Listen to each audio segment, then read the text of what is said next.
Britain will not hold a second in-out vote on its membership of the European Union if the public opt to leave the bloc at a referendum due by the end of 2017, a senior aide to Prime Minister David Cameron said on Sunday. Some in the out camp, including Vote Leave campaign director Dominic Cummings, have suggested that if Britain votes to quit the EU it could be used as a bargaining tool to get more concessions from Brussels ahead of another referendum, or a vote on the terms of the exit. British media have reported that London Mayor Boris Johnson, tipped as a future contender for the leadership of Cameron's Conservatives, is a supporter of the double referendum idea.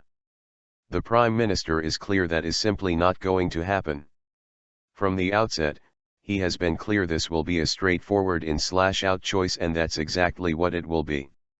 Leave means leave, the aide told Reuters in an email briefing. It is not credible to suggest that the majority of the British public could vote to leave and then the UK government would ignore the voters and negotiate to remain. Cameron has promised to renegotiate Britain's relationship with the bloc ahead of the vote, but many officials across the EU have expressed irritation that London has yet to spell out specific proposals. The Prime Minister's aide said the EU's other 27 members would not countenance a second renegotiation with a country that has already decided to leave. Trying to muddy the waters as they are and suggest that we can have a second chance if we vote leave suggests that the Leave campaign lacks confidence in its own case and is worried about the risks. Otherwise it would unambiguously advocate a clean exit, the aide said.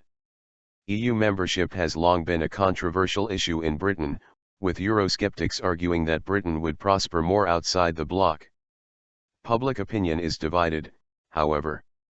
Earlier this week a poll from Ipsos Mori showed British support for staying in the EU has tumbled over the past 4 months as an influx of migrants into Europe has pushed many voters towards opting for an exit. The poll found 52% of Britons would vote to stay in the EU, down from a record 61% in June. Support for a British exit rose to 39%, the highest level since 2012, up from 27% in June. That more than halves the in lead to 13 percentage points from 34 points in June.